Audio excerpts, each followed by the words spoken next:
എനിക്ക് ദൈവത്തെയും ഇൻഡസ്ട്രിയെയും പുകഴ്ത്തുവാനായിട്ട് ദൈവം തന്നൊരവസരത്തിനായിട്ട് നന്ദി പറയാണ്. ജീവനുള്ളവരുടെ നാട്ടില് ഇന്നും ജീവനോടെ നിൽക്കാനായിട്ട് ദൈവം എന്നെ സഹായിച്ചു. ഐപ്പിൾസും എന്നെ സഹായിച്ചു. 2 പ്രാവശ്യം ക്യാൻസർ വന്ന് ഇന്നും ജീവനോടെ നിൽക്കുന്ന ഞാൻ നിങ്ങളുടെ മുമ്പിൽ പറയാനുള്ള ഒറ്റൊരു കാര്യം, ഐപ്പിൾസ് ഈസ് മൈ പൾസ് എന്നാണ് ഞാൻ എപ്പോഴും പറയാറ്.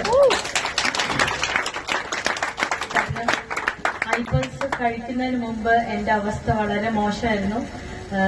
കംപ്ലീറ്റ്ലി ബെഡ് റിഡൻ ആയിരുന്നു. ഒന്നും ചെയ്യാൻ പറ്റാത്തൊരവസ്ഥയായിരുന്നു. ആ സമയത്തായിരുന്നു എനിക്ക് ഐപ്പിൾസിനെ കുറിച്ച് എബി സാം എന്ന് പറഞ്ഞ ഒരു വ്യക്തി എനിക്ക് പറഞ്ഞു തന്നത്. ഐപ്പിൾസ് കഴിച്ചു. 4ാമത്തെ ദിവസം ഞാൻ എഴുന്നേറ്റു.